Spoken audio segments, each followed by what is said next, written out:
Hi friends, இன்றைக்கி வந்துட்டு சன்னா மசாலா செய்யலாம். அது பட்டோரியாவுக்கு ரொம்ப டேஸ்ட்டாக இருக்கும். எப்படி செய்யலான்ட்டு நம்ம பார்க்கலாம் வாங்க.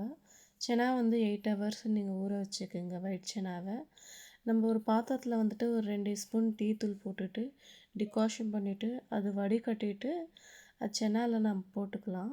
போட்டுட்டு வந்துட்டு சால்ட் கொஞ்சம் போட்டுக்கலாம். போட்டு மினிமம் வந்துட்டு ஒரு 6-7 விசில் எடுத்துக்குங்க. இப்போ ஒரு கடாயில் வந்துட்டு ஆயில் விட்டுக்குங்க.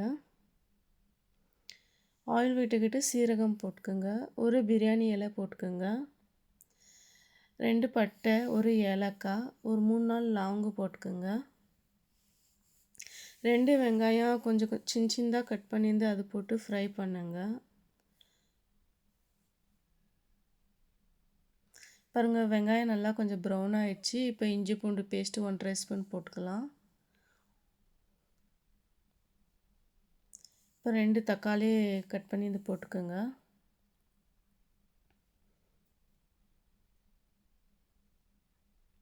இப்போ மசாலா போட்டுக்கலாம். சால்ட் போட்டுக்கோங்க, மஞ்சள் பொடி போட்டுக்கோங்க, மிளகா பொடி 1.5 ஸ்பூன், 1/2 ஸ்பூன் வந்துட்டு நம்ம கரம் மசாலா, 2 ஸ்பூன் தனியா பொடி, அப்புறமேட்டு சன்னா மசாலா வந்துட்டு ஒரு 1.5 ஸ்பூன் போட்டுக்கோங்க.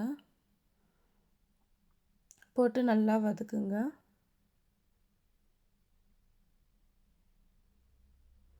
நல்லா அதுன்னு பாருங்கள், சன்னா வந்துட்டு பாயில் ஆகிடுச்சு.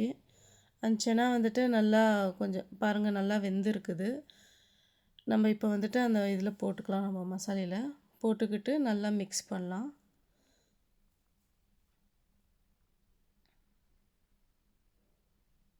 இப்போ லாஸ்ட்டில் வந்து நம்ம கொத்தமல்லி போட்டுக்கலாம். இது வந்து சப்பாத்திக்கு, ரைஸ்க்கு, அப்புறமேட்டு பட்டோரியாவுக்கு எல்லாம் ரொம்ப டேஸ்ட்டாக சூப்பராக இருக்கும்.